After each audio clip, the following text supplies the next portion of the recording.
Jaribio jipya la mapinduzi nchini Burkina Faso balaa. Hali yaripotiwa kuwa tete huko Ouagadougou. Bobo Dioulasso. Burkina Faso imekumbwa na hali ya wasiwasi siku za Jumamosi na Jumapili, na maanisha Jumamosi ya tarehe 3 Januari 2026 na Jumapili ya tarehe 4 Januari 2026, kufuatia ripoti za kuwepo jaribio la mapinduzi dhidi ya rais wa mpito wa nchi hiyo, Captain Ibrahim Traore. Harakati za kijeshi na viwango vya juu vya tahadhari vimeshuhudiwa katika mji mkuu wa Ouagadougou na jiji la Bobo Dioulasso, huku vyombo vya usalama na vyombo vya habari vikiripoti kuimarisha vikosi vya jeshi mbele ya kambi ya Baba Sai, moja ya vituo maarufu zaidi vya kijeshi katika mji mkuu, jambo ambalo limetia nguvu madai ya kuwepo mgawanyiko ndani ya utawala wa kijeshi wa nchi hiyo. Serikali ya Burkina Faso haijatoa taarifa kamili rasmi kuhusu kilichotokea, lakini vyombo vya habari vya ndani na kimataifa vimesambaza taarifa zinazokinzana, huku ripoti zikizungumzia kamata yanayoendelea ndani ya jeshi. Baadhi ya maafisa wa jeshi pia wanatuhumiwa kuhusika katika njama ya mapinduzi. Kwa upande mwingine, vyombo vya habari vilivyo karibu na serikali vimemtuhumu rais wa zamani wa Burkina Faso Paul Henri Sandaogo Damiba, ambaye anaishi uhamishoni nchini Togo, kuwa anahusika katika harakati za hivi karibuni. Tuhuma hizi zinakuja katika muktadha wa mfululizo wa kesi na kukamatwa kwa wanajeshi wanaotuhumiwa kula njama dhidi ya utawala wa sasa tangu Septemba mwaka jana, zikionyesha mzozo unaoendelea kati ya makundi ya utawala wa zamani na wa sasa. Sambamba na hayo, makundi ya kiraia yanayounga mkono serikali kama vile harakati ya uamsho ya wananchi yamejitokeza mitaani kumuunga mkono kiongozi wa sasa wa Burkina Faso, Ibrahim Traore. Ibrahim Traore anakabiliwa na changamoto nyingi tangu alipoingia madarakani mnamo Septemba 2022 kupitia mapinduzi ya kijeshi, huku makundi yenye silaha huko kaskazini na mashariki mwa nchi yakiendelea kutishia usalama wa ndani, na vile majaribio ya mapinduzi ya kutokota ndani ya nchi hiyo ya magharibi mwa Afrika. Na nikwambie tu, jaribio hilo la mapinduzi liliweza kushindwa dhidi ya Ibrahim Traore ndani ya Burkina Faso, na mipango hiyo iliweza kuhusisha watu waliokuwa na uhusiano na rais wa zamani Paul Henri Sandaogo Damiba. Ni kwa mujibu pia vyanzo vingine mbalimbali ambavyo nimevipitia, na maafisa wa usalama walikamata washukiwa wakuu mapema Januari. Tukio hili liliweza kuzimwa na vikosi vya usalama vya Burkina Faso ambavyo kwa sasa vinaendelea kuimarishwa zaidi na kufanya kuwa watiifu, na serikali pia ikafanya msako wa haraka kukamata watu waliopanga njama, wakaimarisha ulinzi kwenye kambi za kijeshi na ikulu ya rais.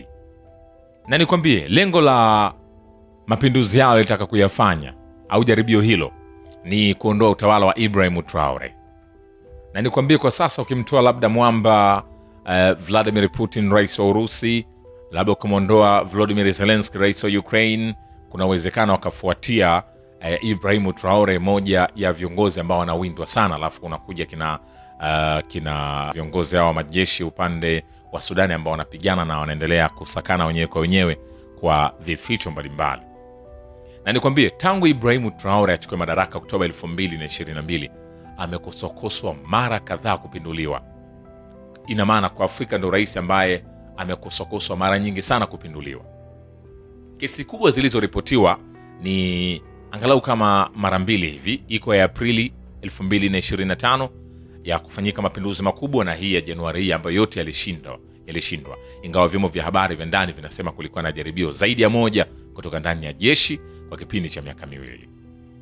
Na kwa takwimu ambazo ninazo, 2023 hadi 24 kulikuwa na mapinduzi ambayo walikuwa wanataka kufanya baadhi ya viongozi ya kumpindua Ibrahim Traore, lakini alishindwa. Alipelekea mpaka wananchi kuingia barabarani kuandamana kusema wanamuunga mkono Ibrahim Traore na mengineo mengi. Lakini unaweza kuwa unajiuliza swali, Ibrahim Traore anapendwa na wananchi wake?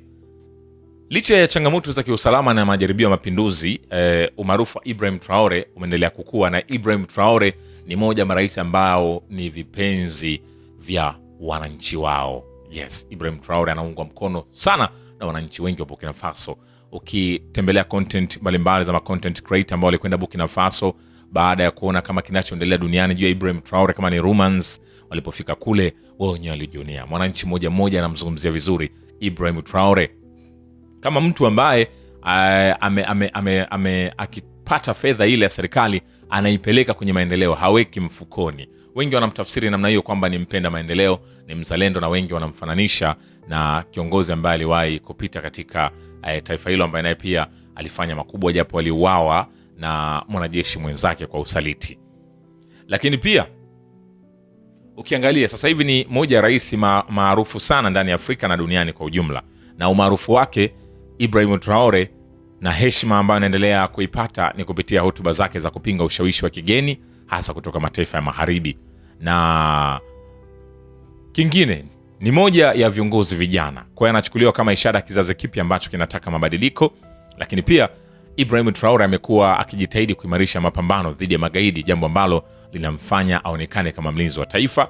Lakini mara kwa mara pia amekuwa akishiriki moja kwa moja na wananchi, akiwashukuru kwa mshikamano na kuhimiza ushirikiano wa kitaifa. Huyo ni mwamba Ibrahim Traore, na ukitazama ndio anapendwa, lakini mapinduzi mara kwa mara yanaendelea kufanyika.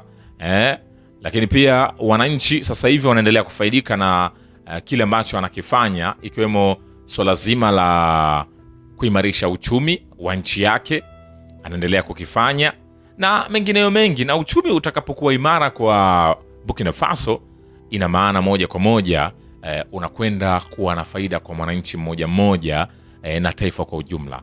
Viwanda vimejengwa, kuimarisha miundombinu ya barabara na mambo mengine mengi ya kimaendeleo, kitu ambacho wana Burkina Faso wanaona kama walichelewa kuvipata hivyo.